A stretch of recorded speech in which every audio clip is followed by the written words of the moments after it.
September 20, 24 ആഴ്ചയിലെ ശനിയാഴ്ച. ലൂക്ക 8, 4 മുതൽ 15 വരെ വാക്യങ്ങൾ. കൊറിയയിലെ രക്തസാക്ഷികളായ വിശുദ്ധ ആൻഡ്രൂ കിം, പോൾ ചോങ് എന്നിവരെയും അവരുടെ കൂട്ടാളികളെയും ഇന്ന് സഭ അനുസ്മരിക്കുന്നു. ഈ സിയോങ് ഹുൻ എന്ന ഒരു സാധാരണക്കാരനാണ് ക്രിസ്തുമതം കൊറിയയിലേക്ക് കൊണ്ടുവന്നത്.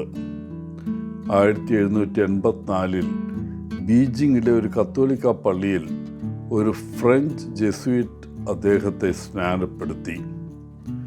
കൊറിയയിലേക്ക് മടങ്ങിയെത്തിയപ്പോൾ നിരവധി സഹപണ്ഡിതന്മാരെ ഈ സിയോങ് സ്നാനപ്പെടുത്തി. അവർ ഒരുമിച്ച് കൊറിയയിലെ ആദ്യത്തെ ക്രിസ്ത്യൻ സമൂഹം രൂപീകരിച്ചു. ആൻഡ്രൂ കിം 15 വയസ്സുള്ളപ്പോൾ സ്നാനമേറ്റു. പിന്നീട് ചൈനയിൽ അദ്ദേഹം പൗരോഹിത്യം സ്വീകരിച്ചു. കൊറിയയിലെ അതിർത്തി കടക്കാൻ ശ്രമിച്ചപ്പോൾ അറസ്റ്റ് ചെയ്യപ്പെടുകയും വധിക്കപ്പെടുകയും ചെയ്തു.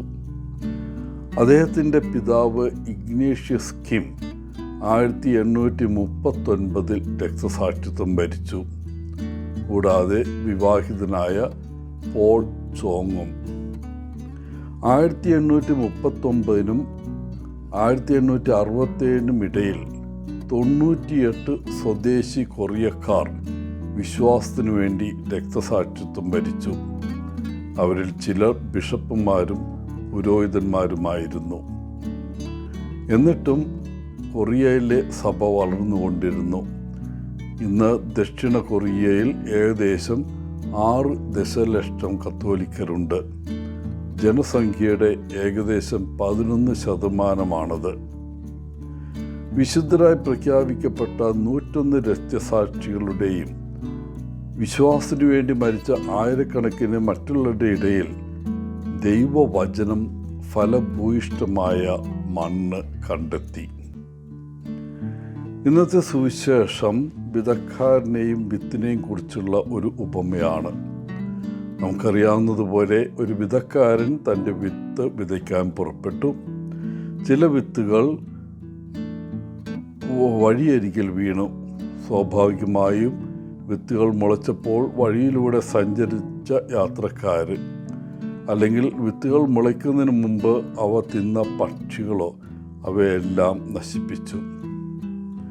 മറ്റു വിത്തുകൾ പാറക്കെട്ടുകളിൽ വീണു. ഈ വിത്തുകൾ മുളച്ചപ്പോൾ മഴയുടെ അഭാവം മൂലം ഉണങ്ങിപ്പോയി. ചില വിത്തുകൾ മുള്ളുകൾക്കിടയിൽ വീണു. അത് അവരെ ശ്വാസം മുട്ടിച്ചു. എന്നിരുന്നാലും ചില വിത്തുകൾ നല്ല മണ്ണിൽ വീണു. ഈ വിത്തുകൾ വളർന്ന് 100 മടങ്ങ് സമൃദ്ധമായ വിളവ് നൽകി.